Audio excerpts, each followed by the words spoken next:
get pregnant, don't yell at your mother. Maybe we're good. I'm going to ask my dad questions about what he would do in certain situations, and how he would respond as a someone who's grown up and raised me in a faith-based home. So here we go. And I'm 23 as well. What would you do if I threw a party in your house while you were away? Great. Okay, you didn't know about the party. You're 23? Yeah. Were the little ones around? No. Awesome. Okay. If I didn't pass a college class. Were you trying to pass the college class? Yeah. Oh, okay. So I'd probably ask you questions about how you felt about it and offer empathy and sympathy and find out what your next steps were going to be. Okay, awesome. If I flunked out of college. Yeah, I've done that. What would you do? I would empathize. I'd be like, yeah, it sucks when they kick you out because you don't go to class and don't turn in your homework. It's terrible. I like it. Okay, what would you do if I yelled at my siblings in front of you? Oh, you're not allowed to yell at the kids, so I'd stop you, and I would ask you not to yell at my kids. And then if I didn't stop? I would pull you aside and say, you and I will have a problem if you continue to yell at my kids. You're not allowed to yell at my kids. No one's allowed to yell at my kids. Unless it's for safety or... Yeah, unless it's for a safety reason. I can't think of another reason to have someone yell at my kids. I like it. If I wore crop tops, bikinis, and other clothes that had more scantily clad short shorts, things like that. Okay, so modesty. I'd talk to you, make sure that you understand a lot of the consequences associated with that and what you're going to be doing to people who find skin as a temptation, because it you should know what that is doing. And then because you're 23, it's your own choice, but I would want to make sure you understood what it would do for people who find skin a temptation. Would you ever ask me to not do it in front of the kids or anything? So are you wearing these to our family events? Yeah. Oh, okay. That makes it tougher. We go to McCall and I'm wearing a bikini when we go swimming. Okay, well, I would ask you to cover up. If it's my event, I'd ask you to cover up because I think you'd respect it. Now, if you didn't respect it, I'd explain the consequences, which is that we're not going to continue to invite you. Well, that's good. Good answer. Okay, if I told you I got pregnant on accident. So immediately concern for how you're doing kicks in, finding out how you're feeling about it, finding out about your current health right now, talking to you about the father, talking about what the consequences of this means for you, what the next step is the other fella involved? Can I talk to him? Find out what's going to go on in the next few months if you're going to have a baby, what that means for you in your life. Would you be upset? What does upset mean? Just like mad at me for making that decision. I wouldn't be mad at you. There would be some disappointment and heartfelt, like, oh, so it makes life much more difficult. And so my heart is knowing what's in store for you with doing that outside the bonds of marriage would cause some ache in my heart. So I don't think I'd be mad. I'd just be a little disappointed because I know what your standards are for yourself. And then I would have some heartache for you because that's going to affect the future. Yeah, what your dreams and goals are. What if I yelled at mom? Oh, nope. Now we have real conflict. So get pregnant. Don't yell at your mother. Okay, I won't yell at mom. Yeah. I don't think I have recently. So, okay, what would you do if I broke my back? I would come pick you up at the hospital in Mountain Home, or meet you at the hospital in Mountain Home. Yeah. So that, because that one really happened, um, as soon as I got the call from you, I told your mom, I mouthed that I was going to go help you, and I stopped watching the show with your mom and started getting dressed because it was late at night, and I was going to come find you. I was coming to you. Yeah. Yeah. Which is pretty cool. Wherever you were. Wherever I was. Yep. If I accidentally killed someone. Okay. So there's several things there. One, making sure that you're safe physically. There accidentally implies that there was an accident. Mm-hmm. So my concern for your physical well-being is there.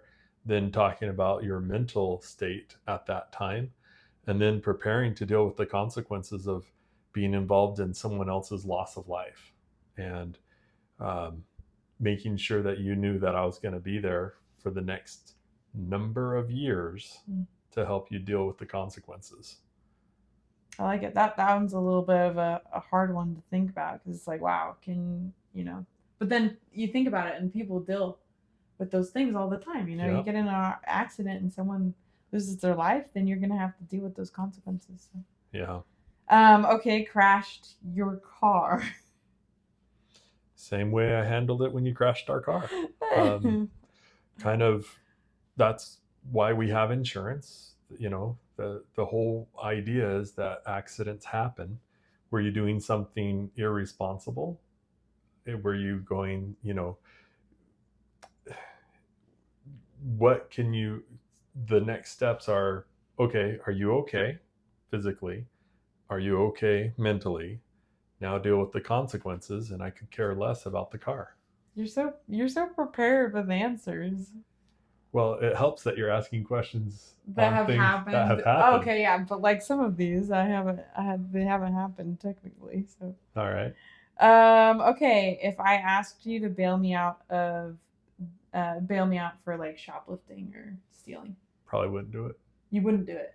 No. If you were shoplifting or stole, I'm going to be there for you to help you return back, but I'm not going to, there's a lot of trust there to then put money on the line and say, oh yeah, you betcha. Yeah. Go ahead. Let me get you out. That makes sense. The consequences of being in jail, let's talk about that. Let's talk about how you felt about being around those you were around, and if that's what you want to do again in the future.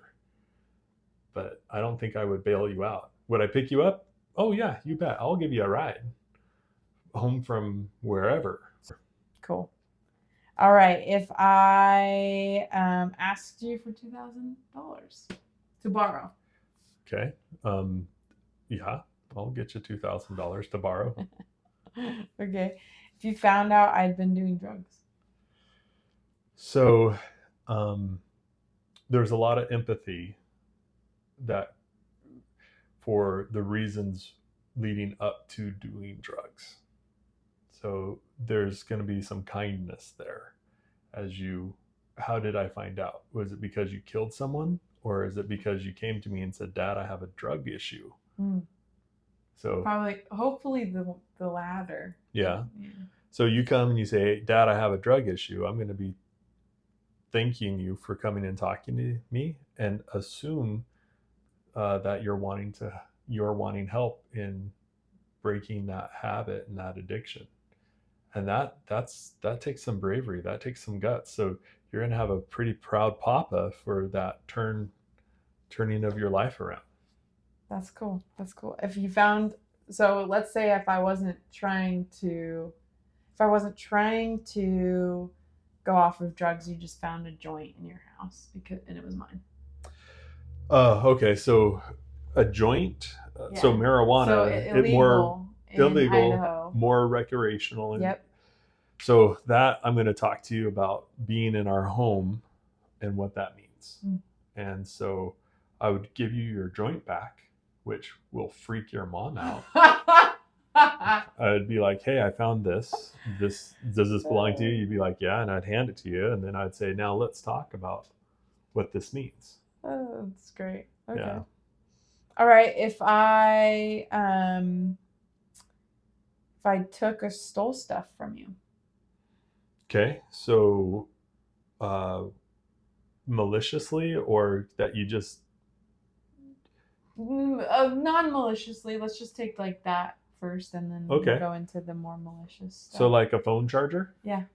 that you then put in a bag and hide underneath the bed that we find years later with a bunch of other phone chargers that we could have been using. Maybe. Yeah. Yeah. Well, I would be really frustrated, but I might not even mention it. Well, I'm not even aware of it. What are you talking about? After you moved away, we I- found a bag of my phone chargers. A bag? A Like bag. a full-blown Like bag. a Ziploc bag full of cables and phone chargers that were underneath your bed. Were they the blue kind? The a long time ago, like Yeah, 2017? This would have been right after you went away to college for the first time. See, I'm so bad that I like don't even remember having a bag of your phone chargers, so that's hilarious. Yeah, so that was like frustrating, but I don't think I even brought it up. I just showed your mom and said, "Well, here are the missing phone chargers," which is funny because a lot of them were so old by that time. It wasn't even. Yeah, so That's awkward. yeah. Okay, if I stole something from you maliciously, like took it. Knowing. Yeah. So, and did I discover it or did you come to me? I feel like well, we can just acknowledge the consequences or the how you choose to act when I come to you and say, "Hey, I've done this," and typically it's with an apology or Right. some sort of, "Hey, I've done this and I'm sorry. So here, now you know." So let's go with the opposite where it's like you don't. So you found out. I discover that you've been stealing from me. Yes. Let's say you've cleaned out my bank account. Okay. That's crazy, but yeah. Okay, so I call the police. Yeah? Absolutely. And I report it, and I pursue and I press charges against you. At the same time, trying to talk to you about how to deal with the consequences of having a record and having stolen money. Wow, that's cool. So if I like took out all of your monitors and stuff and did like a whole, heist in terms of your office or something like that, yeah, you do the same. Yeah. Well, I assume I would call the police immediately, and then it would be on record. And then if I find out it's you, then it's pressing charges, which your mom wouldn't like. So it wouldn't matter then who it is at that point because you would do the same action no matter who it is, right? Yes. The difference is the temptation is to not press charges after we find out that it was you. But I probably still would. Okay. I like it. All right. And then if I moved far away, very far away. Oh, that would be sad. So I would try and plan trips and give you lots of notice for our family events so that you could hopefully make arrangements to come back. I like it. This is good. Thanks, Dad. You're welcome. It.